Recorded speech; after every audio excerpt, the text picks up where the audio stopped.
오늘 설교가 지난 철야 때도 한 번도 안 해본 설교했는데 오늘도 한 번도 안 해본 설교를 좀 해야 되겠어. 하나님의 기이한 사랑. 그래서 난 한문 성경을 좋아해요. 그걸 쉽게 풀어놓은 요새 성경 보면 의미가 안 와. 근데 기이한 사랑.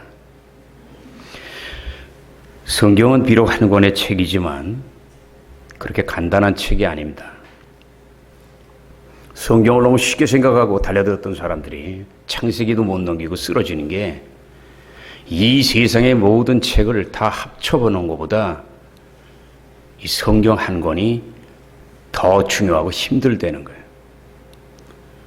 영국을 주는 한이 있어도 인도를 주는 한이 있어도 안 바꾸겠다고 한 영국의 그 세계적인 문학가 셰익스피어. 그 셰익스피어가 욥기를 읽고 나는 내 글이 창피해서 더 쓰지 못하겠다고 절필을 했어요. 글을 아는 사람이 성경을 알아. 아무것도 모르는 사람은 그냥 한글이네. 왜 이게 한 권인데 힘든 줄 아세요? 세계 역사의 시작과 종말이 여기 들어요. 우리 눈에는 우리가 사는 기껏해야 길어야 100년밖에 안 보이는데 영원에서 영원을 하나님이 보고 얘기하시니까 우리가 이해를 못해. 그리고 세상 살아갈 때 모든 문제, 고통 해결하고 이길 수 있는 비결이 들어있고 타락한 인간을 구원하시는 그 끈질긴 하나님의 사랑, 그리고 구원의 계획이 들어있어요. 성경을 쉽게 이렇게 달려드는 사람은 아무리 읽어도 여러분 모를 거예요, 성경. 그러나 가슴을 찢고 눈물로 적시면서, 우리 신학교 때 교수가 뭐라는 줄 아세요? 교회를 다니면서 성경을 읽다가 이 눈물로 성경을 완전히 적셔서 곰팡이가 끼지 않은 성경은 성경이 아니라 그랬어요. 우리 들고 다니잖아요, 그냥.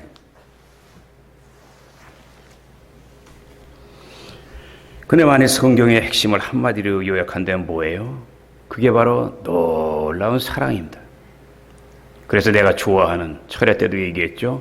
이때까지 한 번도 안 했던 설교. 다윗이 어떻게 기도했길래 응답을 받았나.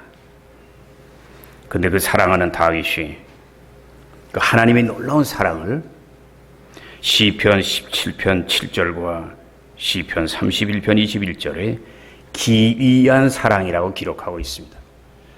여러분, 이 땅에서요, 여러분 남녀가 만나고 뭐 이러는 사랑은요, 흔한 거예요. 그건 흔한 거. 그랬다가 그냥 헤어지고, 결혼식 갔다가 옛날에 어떤 사람은 제주도 신혼여행 갔다 거기서 싸우고 올라와서 이혼하고. 이 땅의 사랑은요, 다 거시기에 살아보면 또 알지만.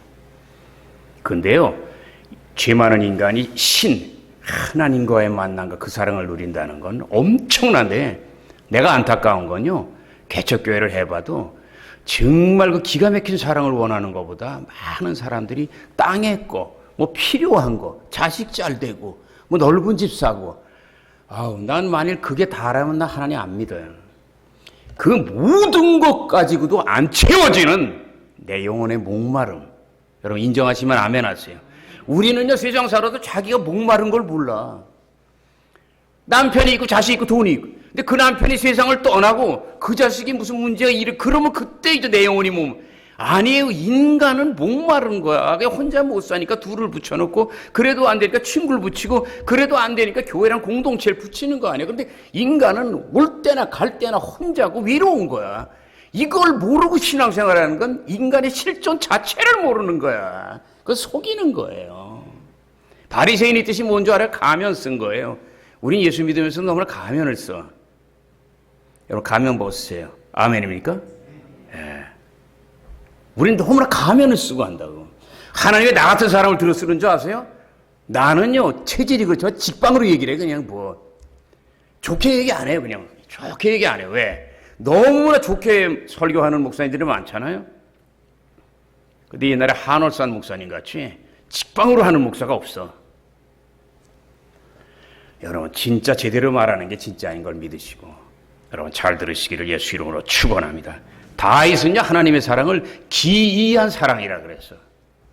교회를 10년, 20년 다녀야 돼요. 기이한 사랑을 체험 못하면 이거 우리 몸부림쳐야 돼. 사실은 몸부림쳐야 돼.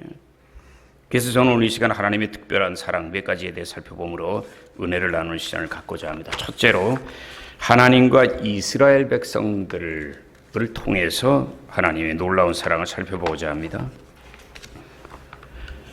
하나님의 이스라엘 백성을 향한 놀라운 사랑은 특별한 선택과 약속을 허락하시고 그것을 이루어 가시는 과정을 통해 알 수 있습니다. 그 중에 대표적인 것 몇 가지만 살펴보면 그 위대한 선택, 아담이 타락한 다음에 이제 한 인간한테 맡기기엔 너무 불안하시니까 한 민족을 택하는데 그 첫 번째 스타트 우두머리가 바로 믿음의 조상인 아브라함이에요.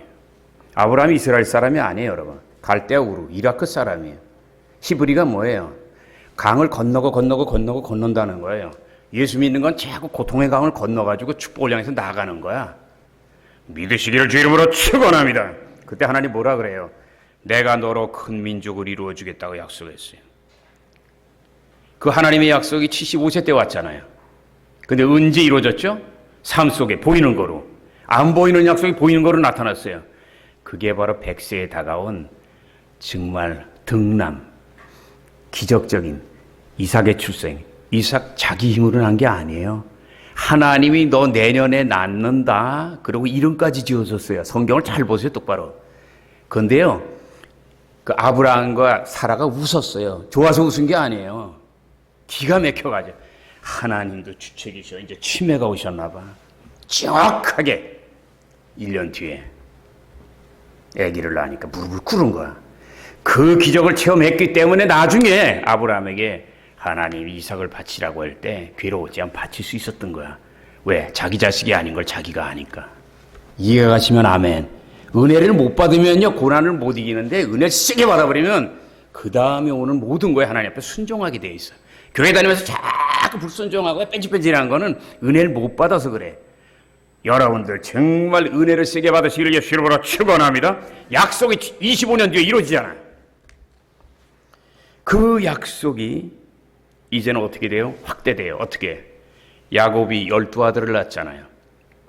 근데 우리가 아는 대로 이 12아들이 이스라엘이 12지파가 되고 크게 확장되는데 중요한 건 야곱이 12아들을 낳은 게 하나님 명령한 게 아니에요. 위롭고 어떻게 하다 보니까 부인이 4명이잖아요. 허물이야.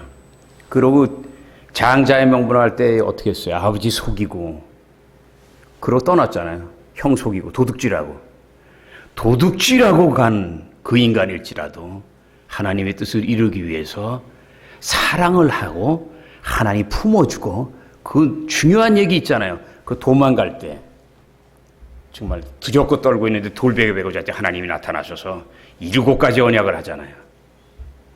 그 죄를 짓고 도망가는 인간을 그래도 사랑하셔서 찾아오시는 이 엄청난 사랑, 여러분 믿으시면 한번 아멘 하세요.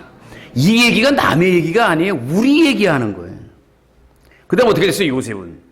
요셉이 말할 수 없는 고통을 당하잖아요.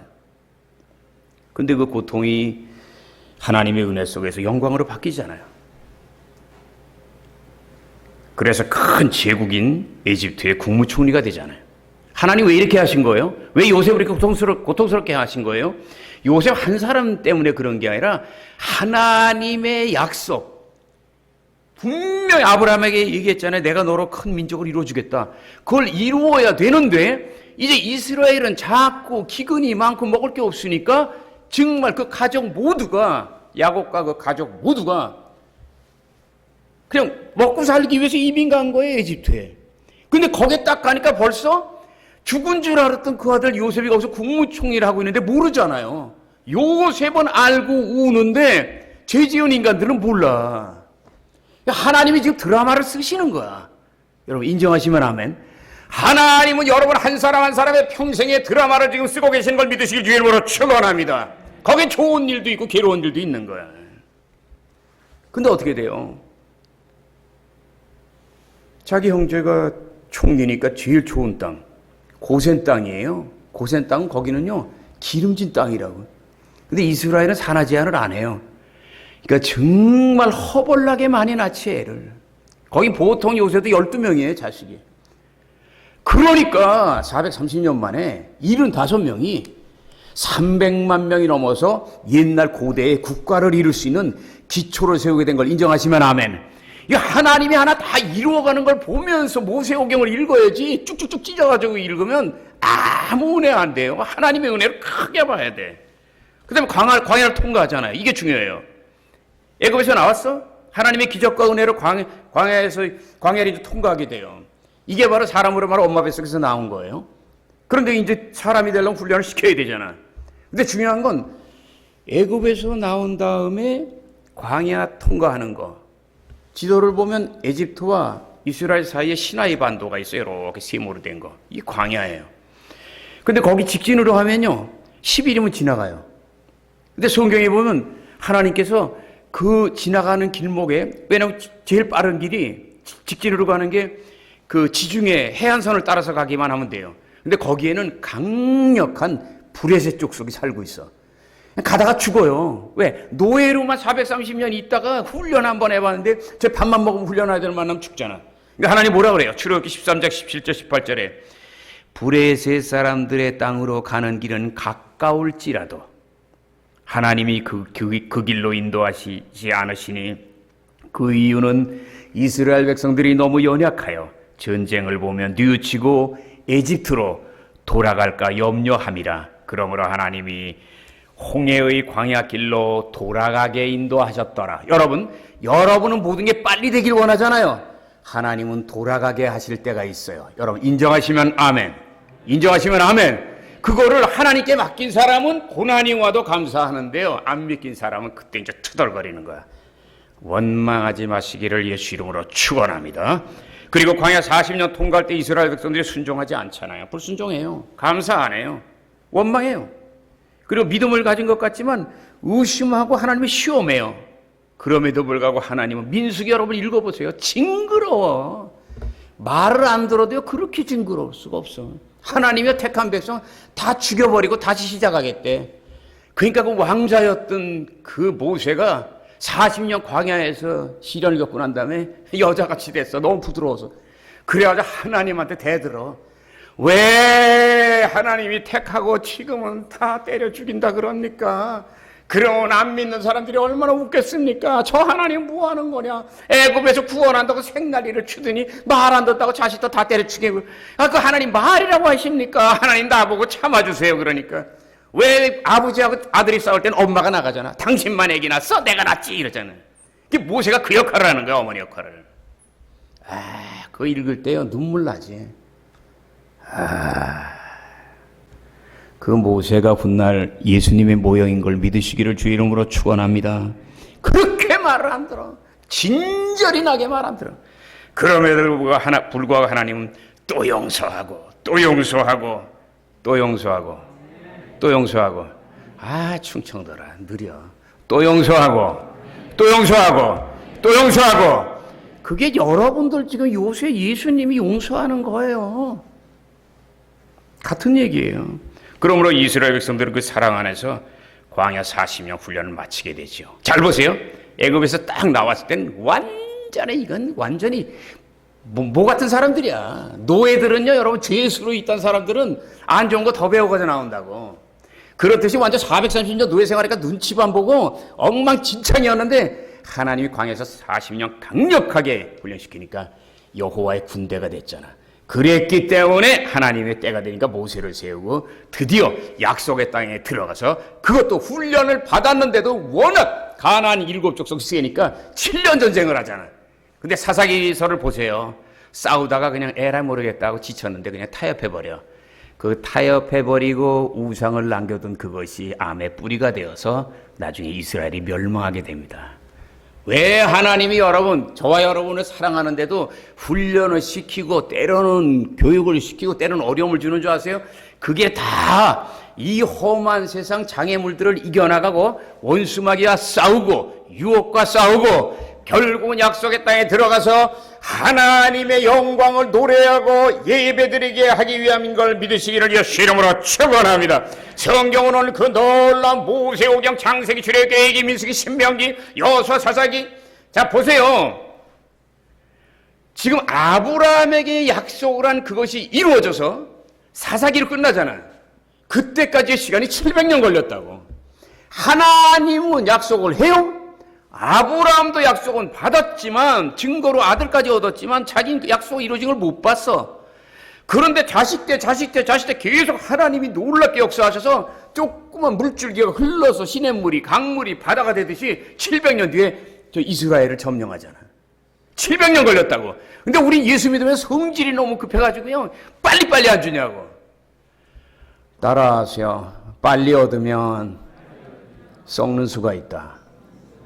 옆에 분 바라고 인사하세요. 서두르지 마세요. 중국에 안 가봤는데 내 고향인데 가봐야 되는데, 거기 가면 한국 사람 금방 안 돼요. 딱 앉자마자 빨리. 그러면 중국 사람들이 뭐 그런데 빨리 자기 해외 어디를 가더라도 그런데, 발리를 가도 그런데 빨리를 발음을 못하니까. 러시아를 가도 그런데 빨리 무조건 빨리 앉자마자 그냥 음식 내놓으라고. 그 안 좋은 거예요. 여러분, 빠를수록 더디게 가시기를. 슬로우 앤 스테디란 말이 있어요. 빠를수록 조금 느리게 가는 법을 배우세요. 아멘입니까? 요새 하나님이 나를 느리게 이렇게 하려고. 하나님 기도 제목 주는 거 여러분 아시잖아요. 그래서 요새 내가 좀 느리게 가려고 그럽니다. 그러나 하나님은 또 그러면 다시 일으켜서 연약한 무릎을 세우사 빨리 달려가서 그동안 슬슬 갔던 거를 넉넉히 이겨나갈 수 있는 놀라운 은혜를 베풀어 줄 걸 믿으시기를 예수 이름으로 축원합니다. 그 놀라운 이 지금 말씀드린 모세의 오경의 내용이 요약된 게 시편 107편 4절 9절에 있잖아요. 저희가 광야 사막길에서 방황하며 머무를 성을 찾지 못하고 굶주림과 목마름과 영원히 피곤함을 가졌더니, 그러므로 저희가 큰 근심 중에 하나님께 부르짖음에 하나님께서 고통에서 그들을 건지시고 거할 성에 이르게 하셨도다. 하나님의 사랑과 연약한 백성들에게 행하신 놀랍고 기이한 일들을 찬송할지어다. 할렐루야. 찬송하시기를 예수 이름으로 축원합니다. 둘째는 하나님과 요나 선지자의 관계를 통해서 살펴보겠습니다. 하나님이 어느 날 요나 선지자에게 이렇게 명령해요. 너는 큰 성 니느웨에 가서 외쳐라. 너희의 죄가 하나님 앞에 상달되었느니라. 이 말씀은 심판을 당하고 죽지 않으려면 빨리 회개하고 구원받으라는 내용이에요. 근데 문제는요, 니느웨가 어디냐면 그 거대한 제국인 아수르 제국의 수도예요. 아수르가 뭐예요? 북이스라엘을 완전히 멸망시켜버린 왼수 중에 상원수예요. 이 요나 시대가 바로, 요나 시대가 어느 시대냐면 북이스라엘이 멸망되기 바로 한 몇십 년 전의 시대예요. 지금 그 칼날이 오는 걸 보는 거야. 그런데 이스라엘 백성들에게는 이건 상왼수인데, 하나님이 선지자 요나한테 그 니느웨 성 원수에 그 다 죽어도 정말 쌀 텐데 거기에 가가지고서 그냥 복음을 전파하고 하나님이 회개하면 살려준다는 말을 전하려니까 막 화가 나는 거야. 죄종이라도 그냥 감정이 있잖아요. 죽었으면 좋겠는데 뭘 구원을 받냐 이거야. 그래서요, 어디로 도망가요? 다시스로 도망가요. 다시스가 어디예요? 저 스페인 아래예요. 스페인 남단이에요. 그쪽으로 도망가요. 이스라엘에서 거기까지 거리가 얼마인지 아세요? 무려 3,200km를 도망가요. 엄청나게 도망가는 거지. 쉽게 얘기해서요, 그 유럽과 아프리카를 잘라놓은 지중해 그만큼 다 도망가는 거 생각하면 돼요. 끝까지 가는 거야. 이야, 하나님 분명히 말했어. 동북쪽으로 가라고. 바벨론 그 위쪽이 아수르니까 거기로 가라 했어. 그런데 요나는 서쪽으로 가는 거예요. 여러분, 하나님이 오른쪽으로 가라면 못 이기는 척하고 오른쪽으로 가는 연습을 하는 여러분 되시길 주의 이름으로 축원합니다. 자꾸 말 안 듣는 게 습관이 되면요, 나중엔 나같이요 맞아야, 그 맞아도 적당히 맞는 게 아니라요, 허리가 뚝 부러져야 정신을 차리는데, 여러분, 하나님이 좋게 말할 때 아멘 하시고, 하나님이 기분이 나쁘시면 우리한테 사인이 와요. 멀쩡한 교통사고가 나든지 갑자기 애가 아프든지 갑자기 돈이 나가는 게 생겨요. 여러분, 하나님이 경고할 때 빨리 제자리로 돌아오시기를 예수 이름으로 축원합니다. 그래서 하나님이 요나가 죄를 깨닫게 하기 위해서 큰 풍랑을 일으키잖아요. 거기서 회개하니까 그래도 살려줘요. 그런데 문제는 그 다음이에요. 하나님이 다시 또 요나를 살려주고 난 다음에 고레베스를 살려준다. 다시 또 니누에게 가서 외치라 그래요. 회개하고 구원을 선포할지어다. 그래서 죽지 않기 위해서 할 수 없이 한 번 부인했다가 엄청 혼났으니까 큰 풍랑에서 물을 엄청 먹고 그 다음에 고레베 속에서 3일 동안 청룡열차를 탔으니 정신이 없지. 알았습니다. 그래서 순종하고 딱 가서 말씀을 전해요. 근데 뜻밖에도 놀라운 건 요나 생각에는 완전히 버린 인간들 같은데 하나님이 역사하니까 왕부터 모든 백성, 왕이 심지어 짐승까지도 금식을 시키라 그래요. 먹일 주지 말고. 그러고 엎드려요. 하나님이 그들을 긍휼히 여기셔서 살려준 걸 인정하시면 한번 아멘. 근데 문제는 하나님은 그들이라도 극악한 죄인이라도 회개하면 용서하고 해. 하나님의 자식이니까 인간은. 근데 요나는 안 그래요. 자기가 그들을 낳지 않았기 때문에 주의 종이라도 사랑하는 걸 못 배워. 우리 목사들이 아무리 사랑해도 예수님이 여러분 사랑하는 것만큼 사랑하겠냐고. 아니잖아. 우린 감정이 있잖아요. 그러므로 아수르가 멸망되기를 원했던 요나는 심하게 성질을 내요. 하나님한테 막 성질내는 거예요. 하나님은 아셨을 거 아니에요.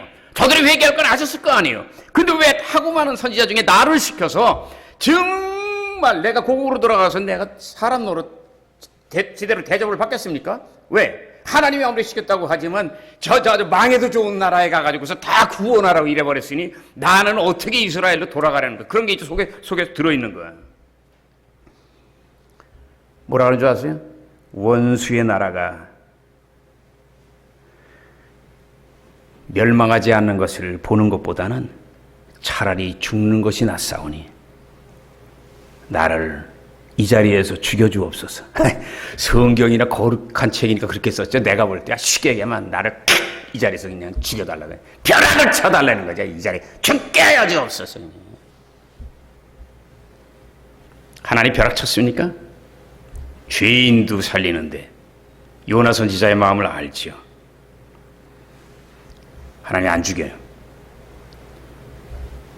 근데 요나가 딱 생각해 보니까 하나님 어떻게 하실지 궁금하거든. 그래서 성 밖으로 나온 거야. 이래가지고 니느웨가 망하나 안 망하나 이제 보고 있는 거야. 성 밖에 이제 움막을 쳤어요. 여러분 상상을 해보세요.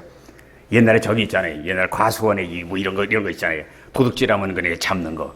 그 보기 위해서 이렇게 해두는 그 움막 같은 그런 초막 같은 거 딱 지어놓고 계속 보고 있는 거야. 근데 며칠이 지나도 이놈의 그 니느웨 성이 무너지질 않아. 꽉 성벽이 무너져야 되는데 하나님은 할 수 있는데 무너지질 않아. 그러니까 속에서 열이 나니까 진땀이 나는 거야. 그런데다가 지치니까 또 진땀이 나고 그 다음에 너무나 더우니까 막 그런 땀이 질질 흐르는 거야. 이거 어떻게 여러분 상상을 하면서 보세요. 니느웨 성이 여기 있죠. 저쪽에. 여긴 요나가 이쪽에 산 언덕 같은 데서 바라보고 있겠죠. 그래 하나님이 하늘에서 보니까 저쪽은 이제 하나님이 살리기로 했잖아요. 이제 막 회개하고 있으니까. 근데 요나는 주의 종인데 회개하지 않고 고집만 피우고 있네. 잘 보세요, 여러분. 이 주의 종이 더 그래요. 더 문제가 있어요. 하나님 보시기엔. 그래도 하나님 불쌍하니까 어떻게 해요? 니느웨는 구원하면 되고 요나가 측은하니까 하나님이 박넝쿨이라고 있어요. 박넝쿨을 딱 보내가지고 그 박넝쿨 이파리 거기에서 이렇게 그늘에 시원하게 요나한테 덮어줘요. 그러니까 요나는 또 감정적인 인간이라 조금 전에 막 열받았다가 너무 뜨거웠다가 뭐가 시원하게 우산이 씌워지니까 기분 좋아가지고 막 웃고 있어. 이게 하나님의 사랑인 걸 인정하시면 아멘. 그런데 또 조금 있다 다시 또 발끈한다고 요나가. 왜 그런 줄 아세요? 하나님이 다음 날요 일부러 잘 보세요. 하나님이 박넝쿨을 보내서 요나를 기분 좋게 했다가 요나가 웃는 걸 보고 더 박넝쿨을 또 보낸 게 아니라 하나님이 박넝쿨을 없애요. 그러기 위해서 뭐예요? 벌레를 여러 마리 보내요. 벌레가요 이게 웬 떡이냐 하고 그냥 거기 마른 땅에는 벌로 먹을 게 없거든. 그런데 하나님이 보낸 그냥 그 박넝쿨이는 얼마나 이게 정말 무성하고 기름졌겠냐고. 벌레들이 그냥 그걸 다 먹어버리는 거야. 그러니까 요나가 생각할 때 니느웨를 이상하게 살리는 것도 그렇지 않아도 기분 나빠서 꽁하고 있는데, 요번에는 박농쿨을 어저께는 보냈다가 오늘은 박농쿨을 또 다 먹어치우게 해서 다시 또 햇빛이 비치게 하는. 그러니까 요나가 뭐 하시는 거예요 지금? 하나님 나하고 뭐 하자는 거냐고요. 이러고 이제 짜증을 팍 낼 때 하나님이 들어라 요나야, 너는 어제 뜨거웠다가 박농쿨 딱 있으니까 시원했잖아. 그 비싸지도 않은 박농쿨을 너는 그렇게 아쉬워서 지금 나한테 화내는 거 아니냐. 네가 그 박농쿨 그 값없는 것도 그렇게 귀하게 여겼는데, 내가 비록 아스로 땅에 살지만 회개하고 하나님을 믿겠다고 하는 정말 그 10만 명이 넘는 이 니느웨 백성들이 그곳에 있는데 내가 어떻게 무조건 죽이겠느냐. 네가 박농쿨을 사랑하듯이 나는 저 이방 민족 다 버린 민족이지만 죄 많은 인간이지만 나는 사랑하는 걸 너는 알지어다. 할렐루야. 이 요나서 안에 훗날 오랜 세월 지나서 700년 지나서 이루어질 이방 선교와 특히 예수님이 하신 말씀 따라하세요. 내가 온 것은 의인을 위하여 바리새인을 위하여 온 것이 아니라 죄인을 위하여, 강도를 위하여, 창녀를 위하여, 목동을 위하여 왔느니라. 여러분이 예수 믿어도 아무리 의롭게 살아도 내가 의롭다고 하면 하나님은 여러분 버려요. 그러나 계속 나는 죄인입니다. 아멘.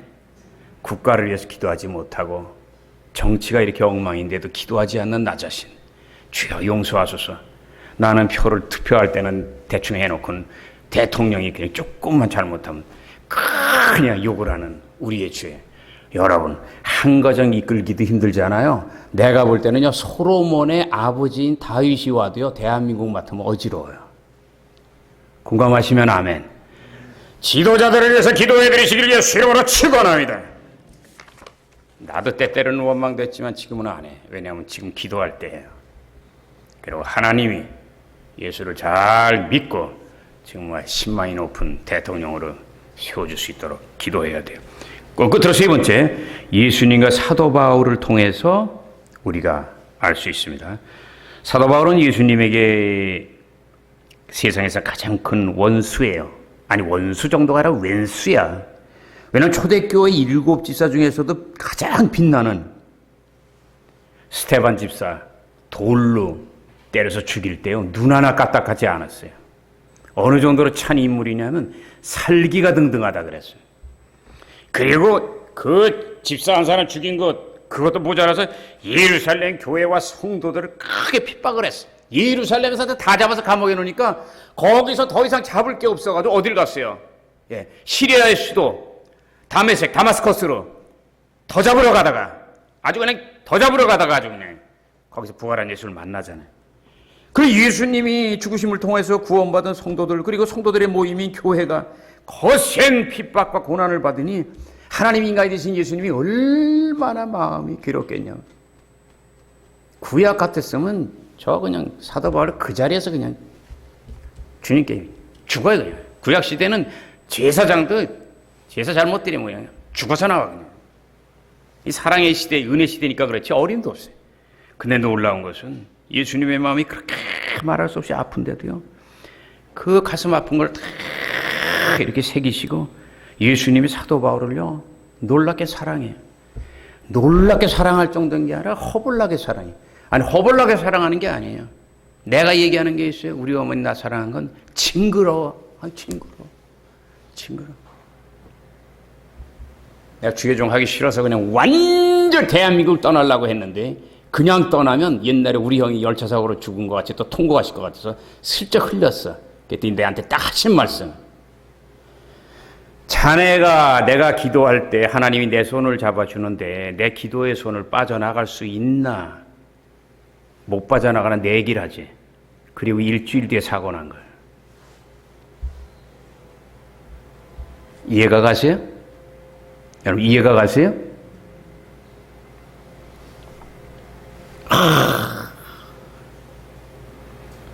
예수님이 바울 벌써 죽일 수 있죠. 이건 뭐냐.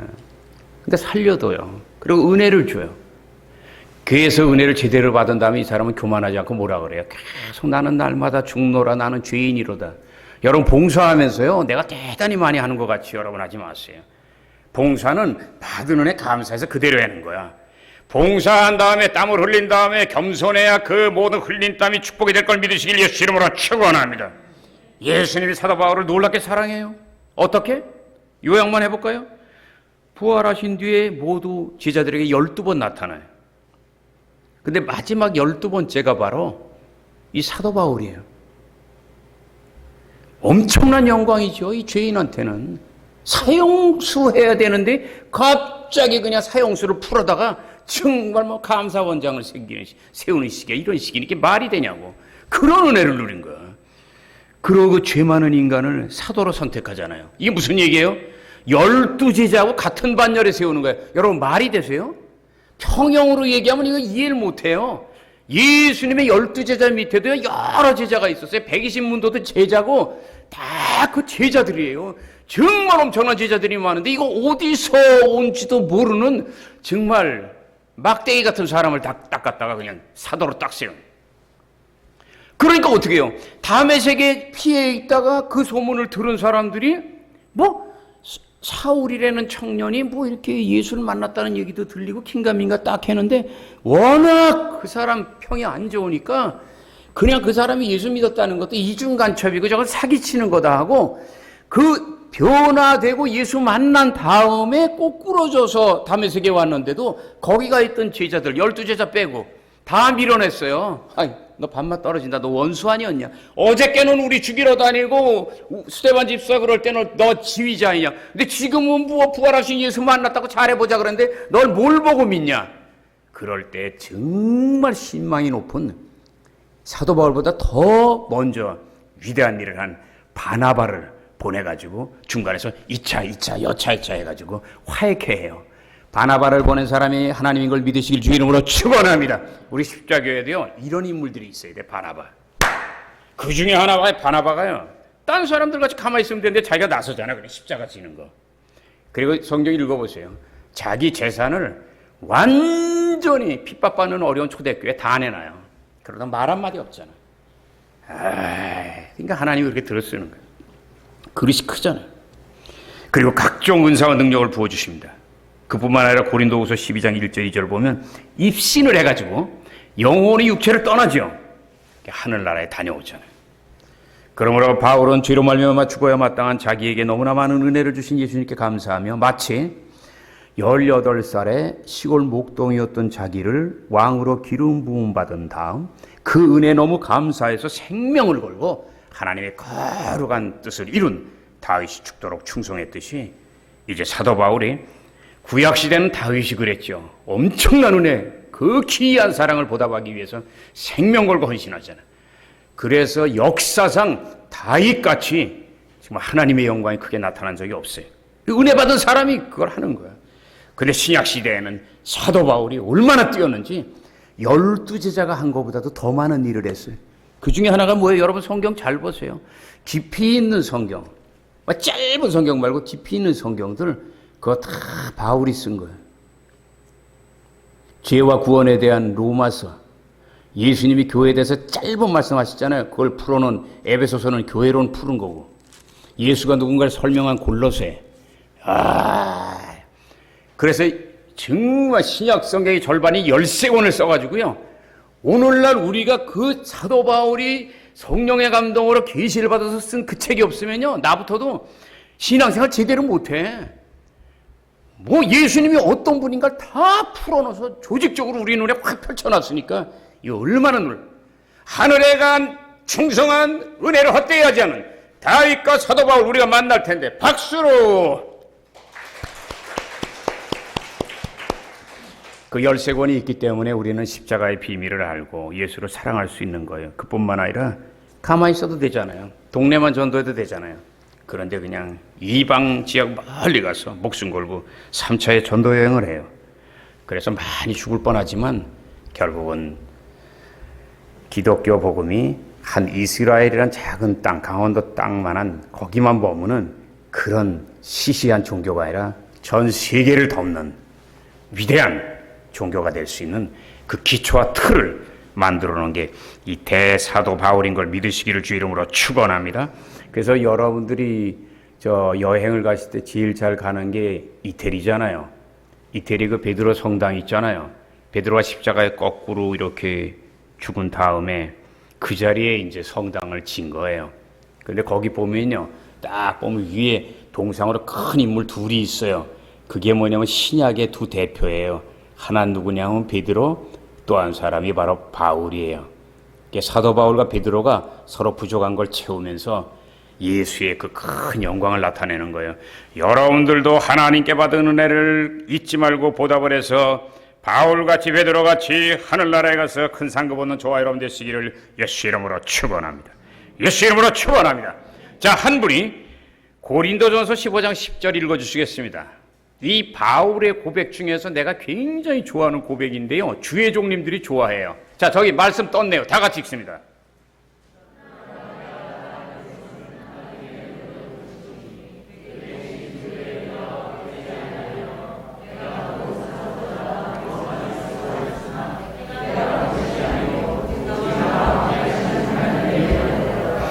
바로 이 말씀이 하나님의 은혜로 있을 데 없는 자 그 찬양하고 같은 말씀이에요.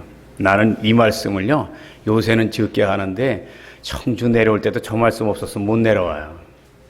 나의 나된 것은 내 힘이나 지식이나 능력으로 된 것이 아니라 하나님의 기이한 사랑 만극한 은총으로 된 것이니 내게 주신 하나님의 은혜가 헛되이 하지 않기 위하여 나는, 약간 건방진 얘기를 하죠. 나는 12사도보다도 더 많이 충성한다. 이건 교만이 아니라 진실인 거예요. 그 정도로 뛰었어요. 왜? 다른 제자들은 그냥 그 근처 거기 있었어, 그냥. 물론 복음을 들고 딴 데 가서 순교한 제자들도 있지만 열매나 깊이나 여러 가지 전체적으로 보면 그 12제자 무게하고 사도 바울 한 사람의 무게가 비슷할 정도예요. 그런데 중요한 건 12제자는 예수님하고 3년 반 있었잖아요. 사도 바울은 예수님 만난 적도 없어요, 생전에. 근데 부활한 예수를 만났는데 얼마나 세게 만났는지, 예수를 직접 본 제자들보다도 안 봤지만 성령의 감동으로 부활의 은혜를 체험한 그가 놀라운 일을 이루듯이 여러분들도 하나님의 놀라운 사랑, 그리고 예수님의 그 십자가의 사랑, 그 사랑을 오늘날 성령을 통하여 체험하는 저와 여러분 되시기를 예수 이름으로 축원합니다. 따라하세요. 하나님의 사랑이, 예수님의 사랑이 오늘날에는 성령을 통하여 다가온다. 인정하시면 아멘. 그래서 여러분들이요, 성령의 체험이 없으면 죄송하지만 은혜는요, 하나님이 허락하는 10분의 1도 못 누려요. 그래서 순복음이 약간 시끄럽고 솔직히 말해서 약간 안 다듬어진 건 있는데요, 어떤 문제나 은혜 면에서는 강력한 이유가 간절한 기도를 통한 성령의 기름 부음이 있는 거야. 여러분, 좋다는 건 다 챙기시기를 예수 이름으로 축원합니다. 자, 말씀 맺겠습니다. 사랑하는 십자가족 여러분, 우리는 오늘 하나님께서 이스라엘 한 국가를 얼마나 놀랍게 사랑하는가, 그 초기 이스라엘의 700년을 통해 살펴봤어요. 또한 하나님께서 요나 선지자 같은 귀한 일꾼, 오늘도 우리 교회에 여러 충성스러운 일꾼들이 있잖아요. 그 일꾼들 때로는 실수하고 그래도 하나님이 얼마나 사랑하는가 요나서를 통해서 알잖아요.